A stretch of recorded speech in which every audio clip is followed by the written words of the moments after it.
Então, vamos começar nossa primeiro vídeo, sem ser um vídeo roteirizado. É um vídeo espontâneo, uma livezinha, um ensaio de É um live. ensaio de uma live. Uma tentativa de fazer alguma coisa live. Quem somos nós, Gabriel? Meu nome é Gabriel, mais conhecido como Camarada Mas. E eu sou uma pessoa interessada em assuntos de humanidades, interessado e preocupado com o ser humano, com o rumo das coisas. Uma pessoa que se levanta em cólera quando que se depara com qualquer tipo de situação de injustiça, é uma pessoa que gosta de entender o ser humano para poder agir melhor. Então é isso, eu sou um eterno intelectual emocionado. Nós somos eternos intelectuais emocionados. Eu sou a Ana Miramar, sou ávida pelo mistério, uma pessoa muito curiosa, gosto muito de artes, gosto muito de fazer arte. E a gente se conhece desde o ensino médio. Desde o ensino médio. Desde o curso de inglês. Desde o curso de inglês. Só que a gente não se falava muito. Aí minha primeira... E eu não tô gravando? Ah, não, mas tá gravando. Tá. Eu lembro que a primeira vez que eu falei com você foi: você quer ficar no recreio com a gente? Foi a primeira coisa que eu falei pra você. Bom. Então aí nossa amizade começou, a gente foi percebendo que a gente tinha interesses mútuos, né? A gente gostava na época eu gostava muito de cultura filme, nerd. De cultura, nerd, de filmes, né? A gente gostava muito de ver filme. Eu lembro que teve uma época que a gente alugava um filme, né? A gente alugava, ia pra sua casa assistir, então a gente sempre teve essa cultura de filme, né? Que hoje em dia não existe mais essa cultura de assistir filme, porque hoje em dia você tem a cultura do TikTok, tem a cultura do entretenimento rápido. Hoje em dia, faz quanto tempo que você não vai no cinema? A última vez que eu fui foi pra ver... Caraca, Gabriel. Gente, esqueci totalmente o que foi. Eu acho que eu fui ver com a minha irmã. Eu lembro que foi com a minha irmã, mas pior que eu não lembro o que era. Eu acho que a última vez que eu fui no cinema foi pra ver Madame Teia. Agora eu lembrei, eu fui no cinema pra assistir. Não, eu fui assistir o filme do Wagner Moura. Qual? Esse do espião? Isso. Saber demais? Sim, fui assistir esse aí. Esqueci o nome, Gabriel. O inspetor, o espião, sei lá, o espião secreto, não sei. Isso, o agente secreto, isso. Então o último filme que eu fui assistir foi... Um bom ponto pra começar. O último filme que eu fui assistir foi Madame Teia, um filme assim, consagradíssimo da cultura pop, filme amado por milhões de pessoas no mundo inteiro. Tem diversas action figures, diversas edições de 4K, em luva, pôsteres nos quartos da geração Z. Amo esse filme, coisa assim impressionante. Eu fui ver esse filme e a sala estava vazia, era no meio da tarde. Olha, essa história é legal. Eu fui ver esse filme, a sala estava vazia, só tinha eu, eu sozinho, uma outra garota sozinha e dois velhos, sozinhos também, não estavam juntos. Um estava em cima, outro estava embaixo. Beleza, começou isso, era a sessão de Madame Teia. Aí começou o filme, não sei o que. Aí cara, eu lembro disso até hoje, o filme acabou, eu tava sentado e a garota que tava sozinha tava atrás de mim, lá em cima. Eu tava sentado, tava passando lá os créditos, tava esperando pra ir embora. A garota, ela vem descendo, quando ela para na minha fila, ela vira pra mim e fala assim: esse filme é uma merda. Meu Deus do céu. Aí eu olhei pra ela assim, tá, né? Aí eu continuei minha vida ali. Mas foi isso, foi uma história engraçada, assim. Agora, eu fico perguntando assim, o que essas pessoas estavam fazendo lá? Porque eu fui assistir o filme, eu queria ver aquele filme. Agora os velhos, o que eles não tinham nada pra fazer, sei lá. E ela também, se ela tá tão revoltada que ela realmente tinha expectativas de que o filme ia ser bom, não sei. Todo mundo tava falando que o filme era ruim. Cara, eu não faço ideia do que você tá falando. Que filme é esse? Madame Teia, foi um filme que Ah, com aquela... Com a Da Dakota Johnson. Tá, né? tá. É o Entendi. filme do universo do Homem-Aranha. Ele é a chefe do Homem-Aranha. A mulher a velha lá que senta na cadeira. Aham. Tinha um desenho do Homem-Aranha. Cara, agora que eu lembrei que a minha voz vai estar mais baixa. É isso, gente. Superem que depois a gente compra o segundo microfone. Mas É. minha voz vai estar um pouquinho mais baixa, porque eu tô longe. Aí nesse momento a gente pode jogar a imagem. Aqui, olha que coisa linda. Nossa, cara, esse filme, poxa, dá até saudade dessa época aí que eu ia no cinema. Cara, esse filme, aqui eu tô olhando aqui a imagem do filme, a imagem promocional do filme, parece uma coisa meio mas acho que... acho que não, acho que é foto oficial, né? De atrizes vestidas de mulheres-aranhas. Cara, esses uniformes delas são maravilhosos, cara. Eu queria, cara, meu Deus do céu, cara, eu queria tanto que um filme tivesse um segundo filme e elas usando essa roupa. Porque parece um pouco, lembra bastante, tem uma vibe assim, Joel Schumacher, assim, Batman do Joel Schumacher, Batman e Robin, Batman Eternamente. Poxa, cara, será que não tem... Qual é esse do Batman Robin? Batman e Robin, Batman Qual? do Qual é esse filme? Val Kilmer e do George Clooney. Tá, esse aí... Eu só lembro do Batman do Tim Burton. Não, então, depois do Batman do Tim Burton, aí teve o Batman do Tim Burton, Batman de 89, né, que é o primeiro, aí depois teve Batman Retorno, aí vem os dois Joel Schumacher. Mas o que eu tô falando é que esses uniformes das mulheres aranhas, ele lembra muito o estilo do Joel Schumacher. Tem uma vibe assim, uma pegada. Até o uniforme dessa aqui parece um pouco do Robin, a cor. Será que tem... Isso tem action figure? Deixa eu ver. Action figure Madame. Pô, eles tinham que lançar, cara. Eles lançam action figure de cada merda. Eles lançaram um action figure de um filme de Natal genérico com aquele cara. Aquele cara. Ryan, sei lá o quê, que faz o Deadpool. Ah, sei. Ryan Reynolds. Aham. Fizeram uma linha de action figure desse filme que ninguém assistiu. Aí um filme maneiro que dá pra fazer figuras não tem, cara. Pô, podia comprar uns action figures se lançassem delas. Você viu que Tarantino falou que ele prefere ler um livro do que ver um filme de Hollywood? Ele falou isso? Falou. Inclusive ele escreveu um livro, né? Que é muito bom, por sinal.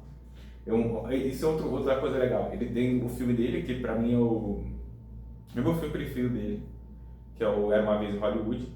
E depois ele lançou o filme, depois ele lançou, um tempo depois, ele lançou a novelização do filme. Uhum. Que é o livro do filme, né? A história do filme, só que contada em livro. Só que o interessante, assim, esse livro é muito bom, porque ele conta a história do filme, só que com mais detalhes. Ele é mais imersivo aqui naquela atmosfera do Hollywood dos anos 60. Ele conta um pouco... porque o Rick Dalton, né, que é o personagem principal, ele vai conhecendo várias pessoas assim da época reais, artistas, pessoas que realmente existiram. Então o Tarantino, ele vai, ao mesmo tempo que ele vai contando a história, ele vai fazendo uma reflexão sobre o cinema da época, os filmes da época, os astros da época. É bem legal, assim. Ele conta umas histórias das pessoas. É bem maneiro o livro. E o legal do livro é que ele não é só uma novelização assim, do filme, uma adaptação do roteiro do filme. Ele complementa o filme. Tipo, você pega, o Tarantino fez uma novelização do filme dele, eu vou pegar o livro, vou ler e não vou assistir o filme. Não dá. Você tem que assistir o filme, porque o livro não tem fim. Aquele final do filme não tem no livro. Porque ele conta só, porque assim, o livro, ele vai contando um pouco da história do filme, é parecido, só que ele vai contando mais complementos, ele vai contando de uma outra perspectiva. Então, como se você estivesse assistindo, revendo o filme, é como se fosse Era Uma Vez em Hollywood 1.5, assim. Uhum. Então, ele vai contando de uma outra perspectiva da história, você vai acompanhando outras pessoas, assim, e no final, para você ter a história fechada, você precisa assistir o filme. Você pode assistir o filme só e não ler o livro. Você vai entender. Agora, você não pode só ler o livro. tem que assistir o filme, porque aí a história do livro ela se complementa com as coisas que estão acontecendo no filme, é bem legal. Interessante. Mas falando nisso, nessa questão que o Tarantino falou, procura aí, procura aí no Google. Tarantino prefere ler livro. Mas fala sobre isso. Eu acho que tem a ver com o assunto que a gente queria abordar aqui, que é sobre bundões. Sim, essa declaração é verdadeira. Recentemente, o Quentin Tarantino afirmou atualmente sente mais prazer em ler livros do que assistir aos lançamentos de Hollywood. Mas aí, qual é a conexão que você fez com o assunto? Porque a gente estava querendo falar, a ideia inicial era sobre eles têm percebido que as pessoas estão muito bundonas, né? Muito covardes para assumir qualquer coisa, para dar a cara a tapa, para se levantar contra qualquer tipo de coisa, agir conforme algo que você acredita, algo que é maior do que você, e não se envergonhar de quebrar a cara, que não tem problema nenhum nisso. Acho que as pessoas estão meio que num clima de extasia, assim, de dormência, ninguém se levanta contra nada, ninguém fala nada, todo mundo meio com medo de falar, meio de medo de se expor, um pouco com medo de ser classificado como alguma coisa, então as pessoas preferem a isenção. Mas a arte sofre com isso, né? Sim, você precisa ter um desprendimento corajoso para você poder fazer qualquer tipo de arte, né? Porque a arte é isso, é expressão. Se você não está expressando alguma coisa que você acredita, se você não está expressando a sua perspectiva da realidade na arte, que é isso que é arte, você vê o mundo de uma determinada forma, você representa aquilo artisticamente, se você não tem coragem de se colocar como um ser pensante, um agente ativo, né? Não tem como você fazer arte. Mas essa era a conexão que você queria fazer? Eu acho que... Procura aí mais sobre o que ele falou, que eu acho que ele falou mais coisa que isso aí. Você não consegue achar, não? Eu estou vendo aqui a citação, assim. Essa referência reflete o seu distanciamento do cinema contemporâneo, já que ele considera difícil encontrar magia que sentia assistir filmes no passado. O diretor tem focado bastante na literatura, inclusive, como eu falei, escrevendo suas próprias obras, como o romance Era Uma Vez em Hollywood. Falando que a indústria de cinema atual é como uma fábrica de salsichas sem gosto. Ele falou isso? Mas eu já tinha visto uma entrevista que ele deu no Joe Rogan, não sei, talvez tenha sido essa que ele tinha falado, não reparei exatamente isso, mas ele falou que, por exemplo, ele estava discutindo especificamente a questão dos filmes da Marvel, né? Aquela questão do Martin Scorsese dizer que os filmes da Marvel não são cinema. Aí ele falou assim, o Tarantino estava comentando sobre isso, ele falou assim, pô, se esses filmes da Marvel, do jeito que eles são, né? Obviamente não com a tecnologia, mas essa estrutura de filme fosse de se fazer um universo compartilhado ali no cinema, se isso tivesse sido lançado quando eu era criança, eu ia ficar maluco. Ele falou, quando eu era criança eu adorava a revista da Marvel, eu lia quadrinho da Marvel, não sei o que, esse tipo de filme, se esses filmes saíssem quando eu era criança, eu ia ficar maluco. Então ele fala assim, não, esses filmes eles encontram um público, você tem um público infantil, o problema é que você, como esses filmes eles se tornaram muito hegemônicos, tudo meio que se adapta à fórmula deles, até filmes que não tem nada a ver com essa coisa de universo de super-herói, universo de alguma coisa fantasiosa, você tenta criar artificialmente assim, um universo para tentar copiar a fórmula da Marvel. Você tem uma fórmula ali que funciona para os filmes da Marvel, funcionava, né, que nem funciona mais, já faliu também isso. Mas você, cara, eu lembro na época que estava no auge desses filmes da Marvel, eles tentaram fazer o universo cinematográfico de tudo que você possa imaginar. Tentaram fazer o universo cinematográfico de Caça-Fantasmas, que eles chamavam de Ghost Corps. Aí era o logo, né? Ghost Corps, agora é tipo Marvel Studios, agora é o Ghost Corps. Aí fizeram lá aquele filme 2016, Caça-Fantasmas, com aqueles. Na época deu uma polêmica inacreditável, porque eles iam fazer um remake de Caça-Fantasmas com mulheres. Foi uma coisa assim, nossa senhora, assim, de todos os lados, assim, gente ridícula comentando sobre isso, assim, tipo. Como se assim, os dois lados, né? Como você fazer um filme de Caça-Fantasma com mulheres, isso é uma coisa revolucionária. Nossa senhora, agora as mulheres vão salvar o universo. E as pessoas que estavam reclamando também, assim, você tá reclamando do quê, cara? Isso é um filme. Então, assim, tipo, criou uma histeria na época e o filme é ruim, assim, tipo, o filme saiu, o filme é bobo. Tem nada demais. Cheio de piada machista no filme. Mas tinha, nossa, empoderando as mulheres, cheio de piada racista, assim. Nossa. Tinha umas piadas, assim, meio. Umas coisas meio machistas, meio racistinhas. Assim, não muito, assim, mas. Aí também não deu certo, tentaram fazer um universo cinematográfico dos monstros da Universal. Os monstros da Universal, aqueles filmes antigos da década de 30, do Drácula, do Frankenstein, do Homem Invisível. Eles vão refazer os filmes, só que eles vão ser como se fossem um super-herói. Tipo, o Drácula, o monstro, Frankenstein, a múmia, eles vão tipo, se reuniam, sei lá. Também não deu certo. Eles tentaram fazer um universo cinematográfico, esse aí meio que deu certo, né? Ou não, é bem polêmico, da DC, do Batman, né? Dos heróis da DC, também foi meio capenga. Nunca deu certo, nunca foi pra frente, até eles continuaram. Então, é isso, mas o que eu resumo, assim, você a partir do momento que você tem uma fórmula que está dando muito certo, e esses filmes da Marvel deram muito certo, todo mundo quer se adaptar àquilo. E aquilo, assim, hoje é muito difícil você, por exemplo, a gente estava, uma vez discutiu o filme do Rock Lutador, do Stallone. Esse filme, primeiro, ele jamais seria produzido hoje, porque ele não teriam dado a oportunidade para um cara que vem do nada fazer alguma coisa, justamente para refrescar Hollywood, que essa era a ideia na época. E eles não fariam um filme que hoje em dia, esse tipo de filme, um filme só sobre um cara, sabe, vivendo a vida dele, normal, sem efeito visual, sem nada, também não vale a pena. Você quase não vê mais esse tipo de filme no cinema.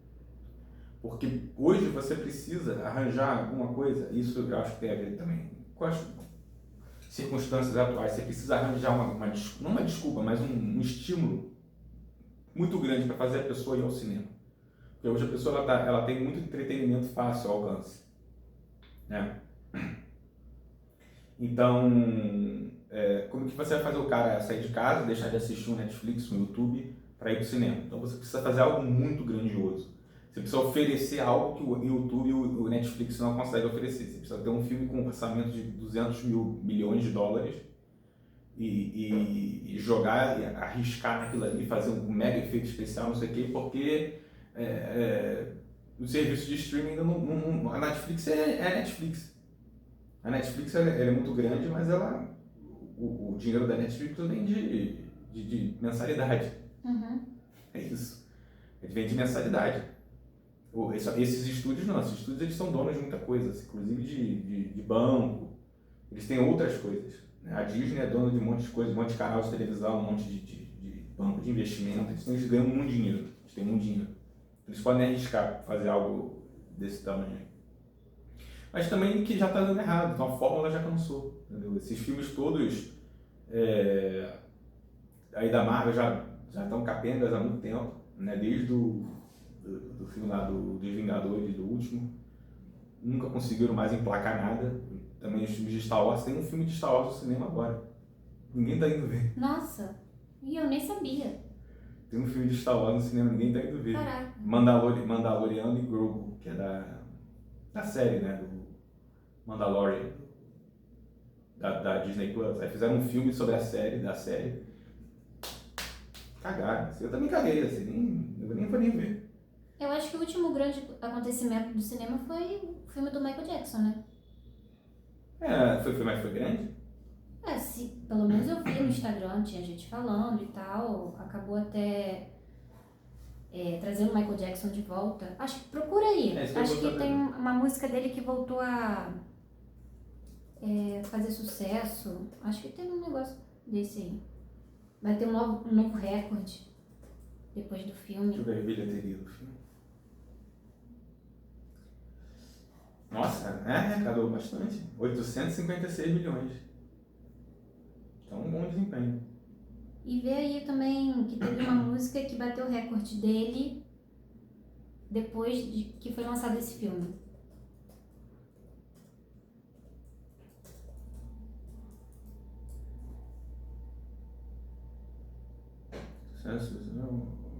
Fez as músicas do rei de forma geral a bater em 87 bilhões de ouvintes mensais no Spotify. O sucesso fez as músicas do Rei baterem recordes do streaming, levando o Michael Jackson a atingir a marca de 87 bilhões. Foi um... Mas você hoje em dia, você percebe que as coisas elas acontecem, né? Por mais que elas sejam grandiosas, elas não são muito... a grandiosidade delas não é muito sensível, como já foi. Você pega... sei, filmes que... O próprio Star Wars, esse mais de 2015, né, que lançou lá, começou a relançar. Também foi um mega evento, foi gigantesco. O filme dos Vingadores também era mais sensível a coisa. Você acha? Eu acho. Esse filme do Michael Jackson, assim, você que falou, nem tinha me tocado que tinha sido esse sucesso todo, não vi muito pouca coisa. Mas também a gente está trabalhando agora, né? A gente não... tem isso. A gente naquela época não fazia nada, né? Eu acho que isso foi um acontecimento, tipo o filme da Barbie, assim. Da Barbie? Da Barbie foi muito grande, isso é verdade, tem esse. Então, o filme da Barbie é uma coisa que não me atrai e eu percebi. Eu percebi a grandiosidade. Então, porque eu gosto de Star Wars, então foi por isso que eu percebi. Mas eu não nem assisti o filme da Barbie até hoje. Mas na época eu lembro, assim, você notar, caramba, isso aí realmente está causando um impacto cultural. Mas hoje em dia é muito difícil. Antigamente era todo ano tinha um mega filme, todo ano tinha um filme que tinha um impacto cultural, assim. Cara, mas a gente foi uma geração muito sortuda de ter tido na nossa infância e adolescência os filmes do Harry Potter. Exatamente. Sério, Gabriel, sério, gente, eu lembro o primeiro filme, acho que eu tava na 5ª série, aí a gente ia um grupo, né, tava Malu, Paulinha não é que você conhece, outra. A gente formou um grupinho pra gente ir assistir Harry Potter. E foi depois de uma prova muito importante. E eu lembro assim, cara, todo mundo na prova, assim, super ansioso já pra ir assistir o filme. Mas isso acontece hoje em dia? Não sei, cara. Primeiramente, não quero ser millennial a chata que fala, hoje em dia isso não acontece. Mas enfim. Porque o Harry Potter foi um mega evento. Não foi um filme, são 8 filmes. Era um mega evento.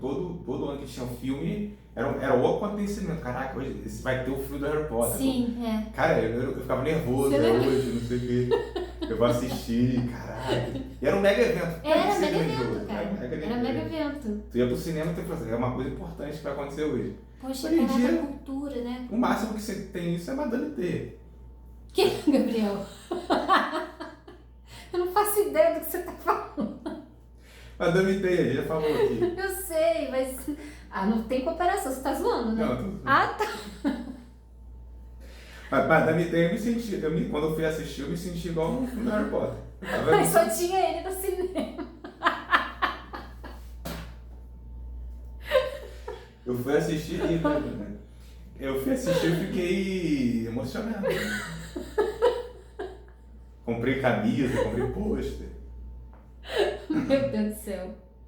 Mas não é, cara, mas isso não tem mais, cara. Tipo, você pega até o filme do Homem-Aranha, os filmes do Homem-Aranha também eram assim. Porra, eu tava vendo, antes de você chegar aqui, eu tava vendo um vídeo sobre um vídeo sobre o merchandising, a campanha de marketing, o merchandising, o licenciamento dos produtos relacionados ao filme do Homem-Aranha 2, do Tobey Maguire. Eram mega eventos esses filmes, assim, era uma coisa gigantesca, era uma coisa importante ver o filme do Homem-Aranha, do Tobey Maguire. O Homem-Aranha 2, eu lembro que o Homem-Aranha 2, que o 1 fez sucesso, óbvio, mas o 1 foi as pessoas não esperavam, não sabiam o que esperar. O filme fez sucesso. Depois, quando surgiu o segundo filme do Homem-Aranha, eu lembro também, foi um mega evento, caraca, vai sair o filme do Homem-Aranha, o 2, não sei o quê. O 3 também foi assim. E não tem mais isso, assim. Eu falei, você vai assistir Madame T, que é um filme brilhante, e as pessoas... Tem 3 pessoas no cinema. Só tem 3 pessoas no cinema, cara. O que vocês estão fazendo, cara? Vocês estão vendo aqui, testemunhando aqui algo que é praticamente o novo Shakespeare, em tela, Madame T, com aqueles uniformes lindos, e ninguém liga. Sydney Sweeney, poxa. Mas é isso, assim, tipo, tudo bem, Madame Teia, mas isso não atrai um público grande. Cara, mas se esse filme tivesse sido lançado em 2005, em 2006, ia ter tido um engajamento. Porque lançaram o filme da Electra, lançaram o filme da Mulher Gato, que foram filmes ruins, mas que, pô, tinha chegar no cinema, a sala ia estar com bastante pessoa. Não existia isso, cara. Quando a gente era adolescente, não existia sala vazia, lembra disso? Não existia, não existia. Qualquer filme que tu ia assistir, tinha gente na sala. Podia não ter muita, mas tinha gente. Sim. Mas é porque é isso, né? Agora tá tudo muito fácil. Tá na TV. E eu acho que não tem uma vontade também de assistir alguma coisa. Acho que é porque é aquela ideia da escassez. Hoje você tem muita coisa pra assistir ao seu alcance. Então, cara, qualquer coisa é qualquer coisa. Porque tem muita oferta, né? Exatamente. Tem muita coisa que você pode desfrutar do mesmo tipo. É isso também, tem essa coisa que eu falo da fórmula, é tudo dentro da mesma fórmula. É tudo filme de super-herói. Vai assistir Madame Teia por quê? Por causa da Sydney Sweeney? Sim. Mas aí esse deveria ser o motivo de você ir ao cinema, só que você não vai. Mas também a mesma coisa, um filme de super-herói, tá cheio de filme de super-herói por aí, tá cheio de série de super-herói aí, você pode assistir a hora que você quer, então não estimula ninguém aí no cinema, entendeu? Não Sim. estimula. Então assim, até o Duna, cara, o Duna do Villeneuve, né, Denis Villeneuve, fez um sucesso, esse filme realmente fez sucesso, e eu lembro de ir no cinema e as salas estavam razoáveis, assim, não lembro de estar lotado, não. O último filme que eu lembro de estar lotado, que eu fui assistir, estava realmente lotado no cinema, foi o último filme do Doutor Estranho. Da Marvel, Sim, da sim, Marvel. sim. Foi isso, deve ter sido 2020 e pouquinho. Quando eu fui assistir o Agente Secreto, tava cheio, tá? Tava cheio? Tava cheio. Mas eu acho que esses filmes brasileiros, eles estão atraindo mais as pessoas. Acho que as pessoas estão querendo Não sei se celebrar. também o cinema que eu tava, que era... Pequeno. Né? Pode ser. Mas realmente, o último filme que eu fui ver era esse da Marvel. Já tem alguns anos. Doutor Estranho. Aí. E também esse tava cheio, o Duna não tava muito. O do Batman, do Robert Pattinson também não tava muito cheio, mas tava mais cheio. Nossa, eu nem assisti do... realmente, né? Saiu esse. Mas saiu tão dois já. Loucura. Esse tava cheio. Vamos então agora passar pro assunto que a gente queria falar? Da Buna Já que a Adolescência. gente porque assim, a gente tá falando de arte, né? E aí o quanto que a arte perde quando a gente tá assim num período que é completamente de pessoas. Fala aí qual é a expressão que você tá usando. Pessoa bundona, a gente já tinha falado um pouco, pessoa bundona, pessoa que não tem coragem de se levantar contra nada, pessoas que não têm, as pessoas perderam a capacidade de acreditar em alguma coisa e agir conforme aquilo que elas acreditam, isso é o problema.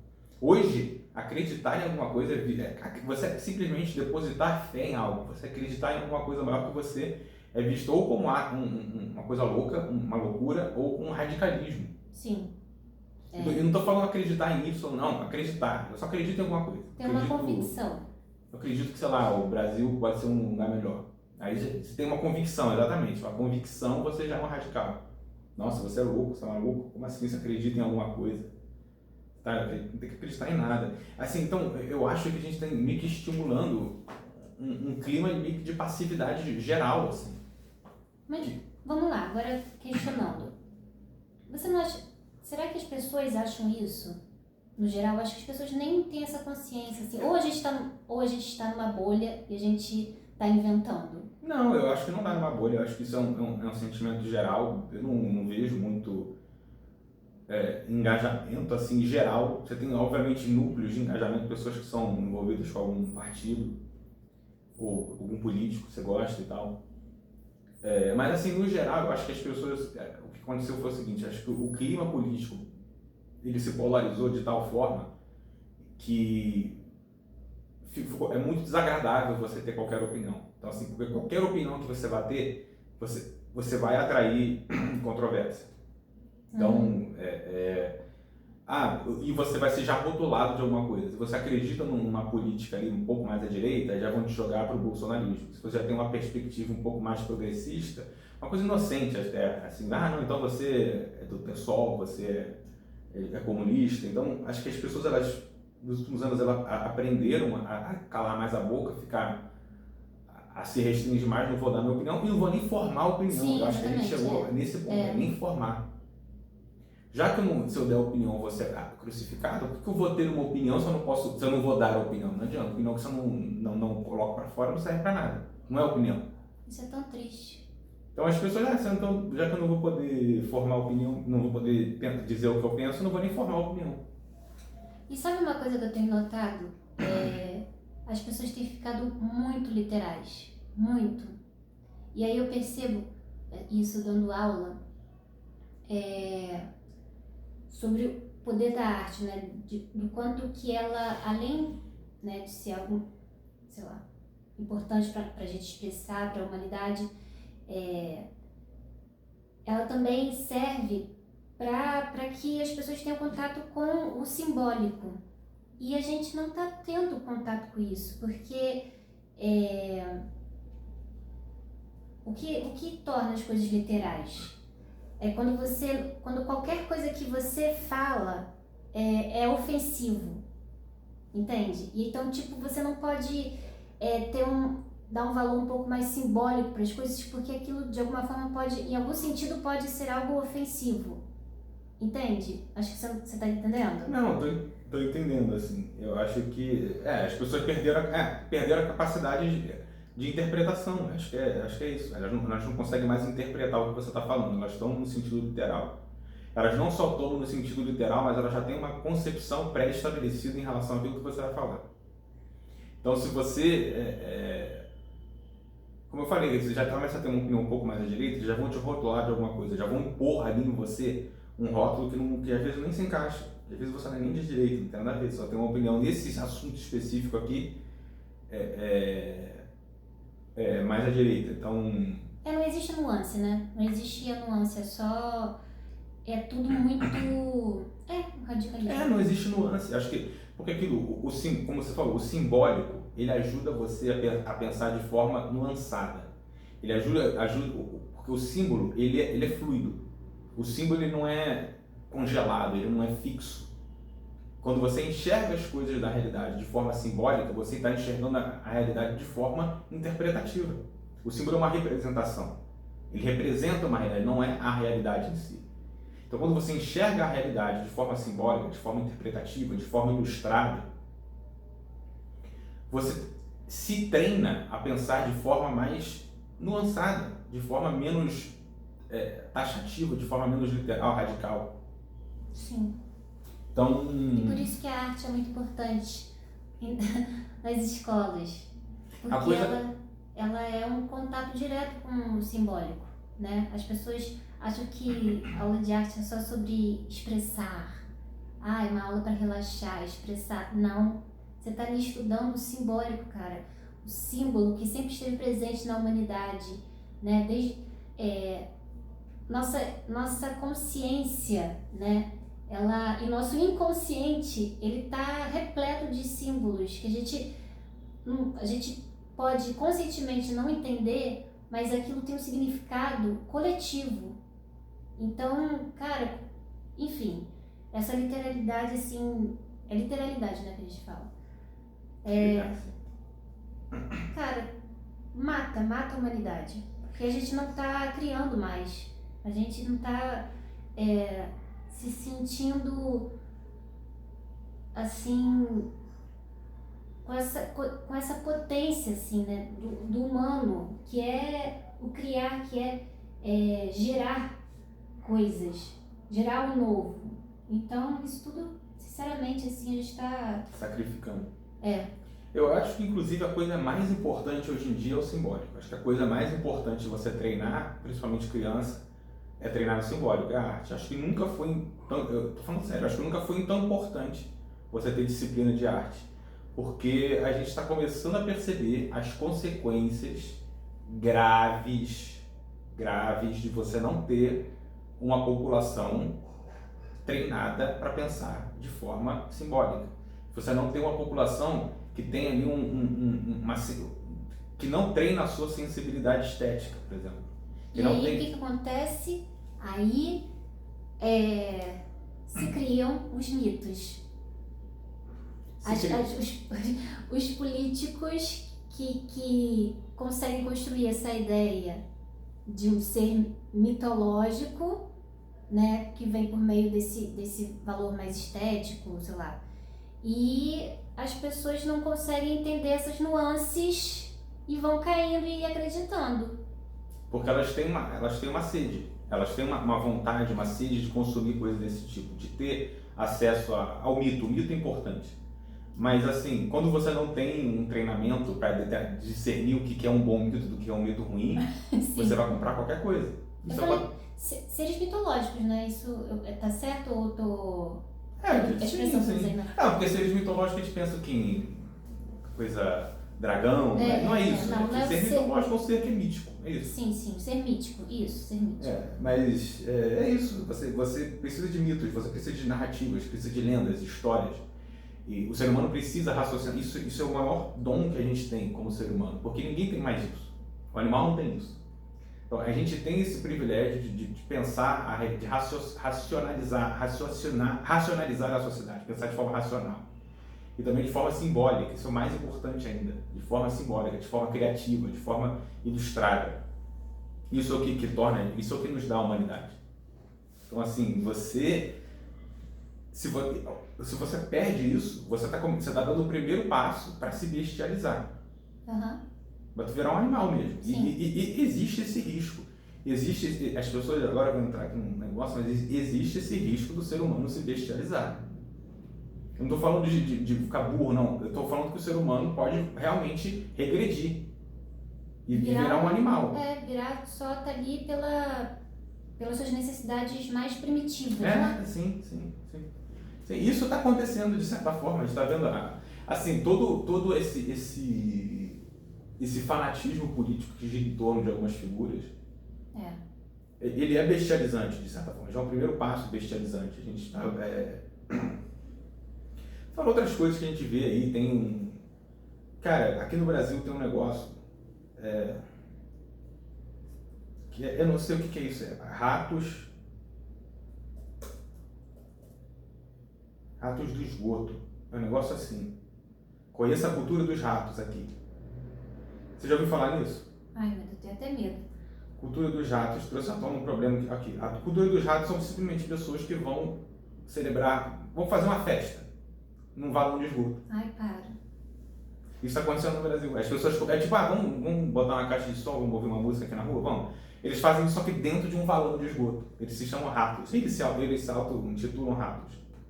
Bar dos ratos no esgoto. Aí tem aqui um vídeo deles, põe mesa de bar, põe cerveja e ficam dentro do esgoto.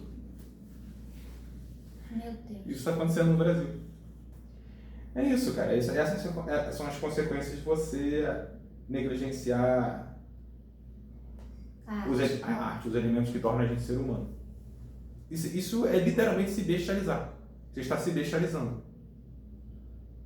Está virando um animal, está virando um rato. É isso, virou um bicho.